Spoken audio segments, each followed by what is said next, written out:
Oke, baiklah. Di sini ada beberapa menu. Di atas sini ada beberapa menu. Teman-teman pilih menu file, kemudian new, atau teman-teman bisa klik di keyboard Ctrl N. Kemudian akan muncul beberapa settingan dokumen. Teman-teman bisa menyeting ingin dokumen yang ukuran seperti apa. Di sini ada beberapa ukuran, bisa F4 atau A4. Saya gunakan A4. Kemudian bentuknya landscape. Kemudian saya klik OK. Maka tampilannya akan seperti ini. Kebetulan saya menggunakan CorelDRAW X6.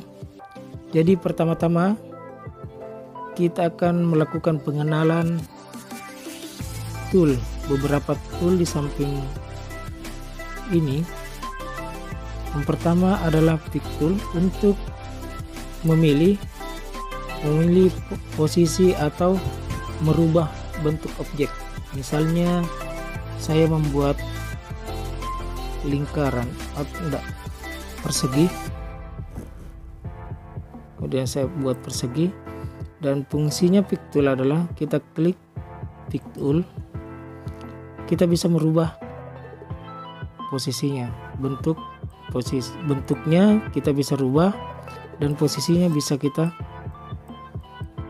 pindah-pindahkan.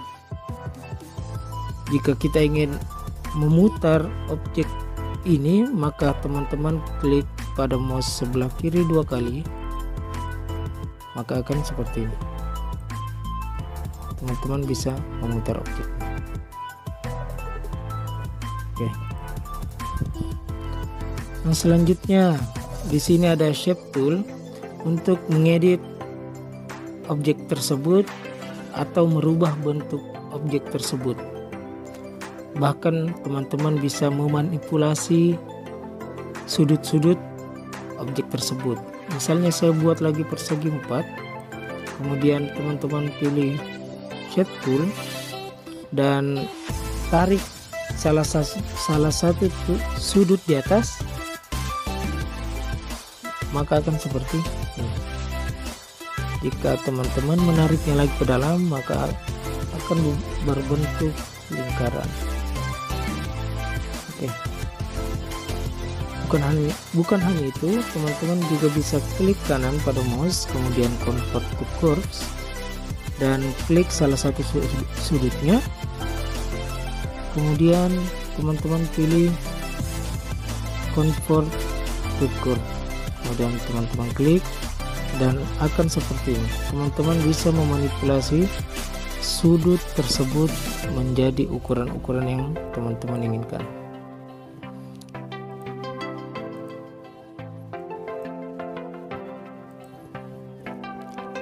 Oke, selanjutnya adalah crop tool.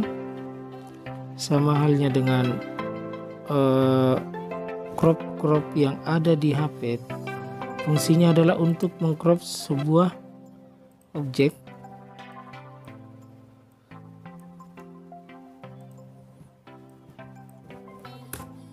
Gitu teman-teman. Kemudian teman-teman klik enter. Dan selanjutnya ada zoom tool. Fungsinya adalah apa? Dari namanya kita bisa menyimpulkan bahwa zoom tool adalah untuk memperbesar sebuah objek.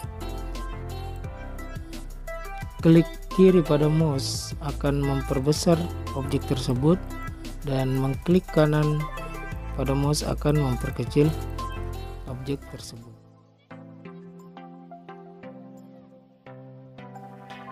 Kemudian di sini ada freehand tool.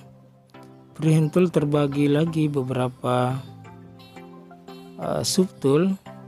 Yang pertama adalah freehand. Freehand adalah untuk menggambar objek yang teman-teman inginkan, seperti ini. Teman-teman bisa membuat tanda tangan menggunakan freehand tool.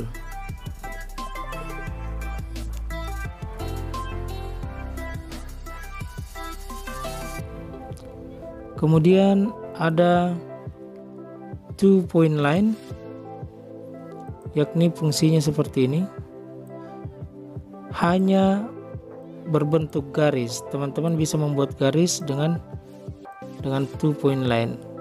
Garisnya sangat rapi, lurus. Ini yang saya gunakan untuk membuat garis bawah misalnya. Kemudian ada bezier. Bezier fungsinya untuk membuat objek menjadi seperti ini.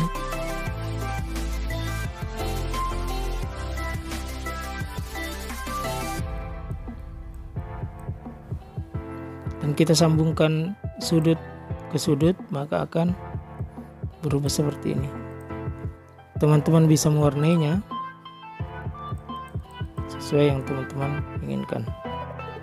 Bezier tool bisa digunakan untuk memotong sebuah objek dan membuat karya-karya manipulasi gambar, misalnya vektor dan segala macam dengan menggunakan Bezier tool.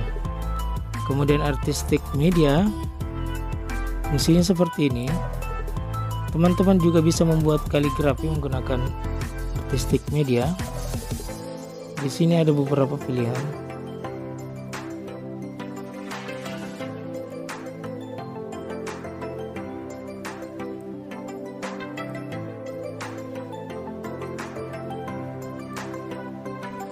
Bisa teman-teman pilih sendiri.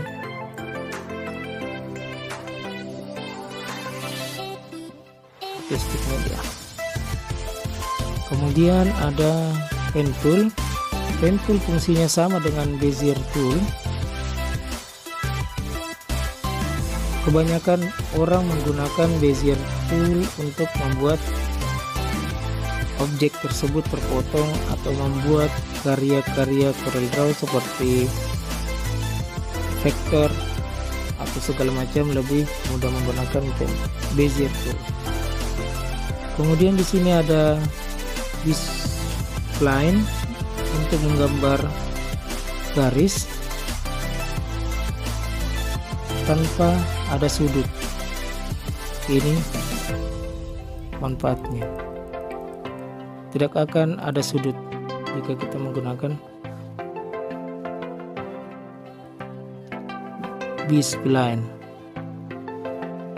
Oke, kita lanjut ke tool selanjutnya adalah polyline untuk menggambar garis-garis. Fungsinya hampir sama dengan freehand. Kemudian ada 3 point curve untuk membuat 3 sudut, untuk membuat segitiga juga bisa. Kemudian ada smart tool untuk membuat objek tersebut membuat warna sebuah objek menjadi simpel. Misalnya ada beberapa objek di sini, kemudian saya pilih smart fill tool, kemudian saya hanya perlu mengklik objek tersebut untuk diwarnai. Misalnya saya ganti warnanya menjadi warna kuning, saya klik objek tersebut ini dan saya ganti lagi menjadi merah, kemudian saya ganti menjadi biru, bukan abu-abu, saya ganti menjadi biru, maka akan seperti itu. Objek di sini juga bisa teman-teman warnai.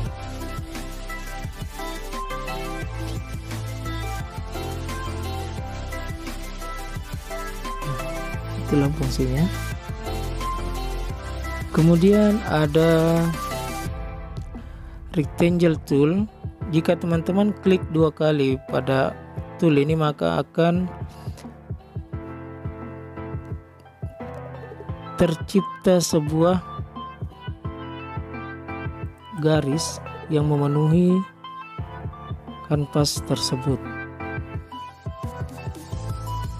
kemudian teman-teman bisa membuat sesuka hati menggunakan rectangle tool. Kemudian ada ellipse tool untuk membuat lingkaran. Teman-teman bisa membuat setengah lingkaran atau hanya garis. Jika teman-teman ingin membuat lingkaran sempurna, maka teman-teman klik Ctrl, tahan Ctrl dan buat lingkaran tersebut, maka lingkaran tersebut akan sempurna. Kemudian ada polygon tool. Polygon tool sama untuk membuat sebuah objek persegi 6. Kemudian polygon tool terbagi lagi menjadi bintang. Teman-teman juga bisa membuat bintang di sini, complex star ini. Kemudian graphic paper. Graphic paper seperti ini untuk membuat kolom, dan teman-teman bisa mengaturnya di sini.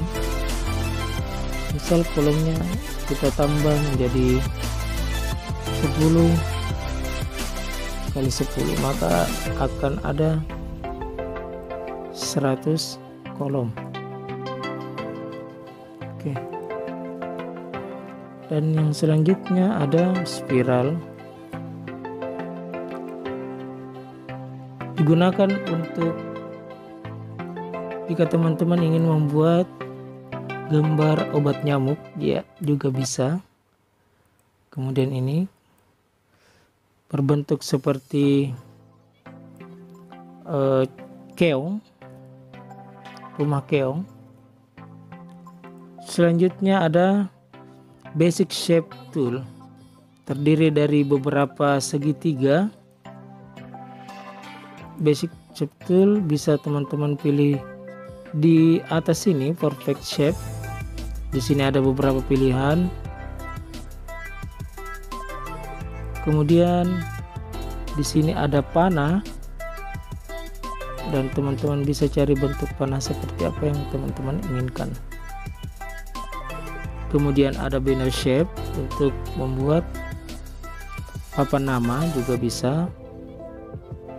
Dan ada call out shape. Ini seperti jika teman-teman ingin membuat sebuah komik, teman-teman bisa menggunakan seperti ini.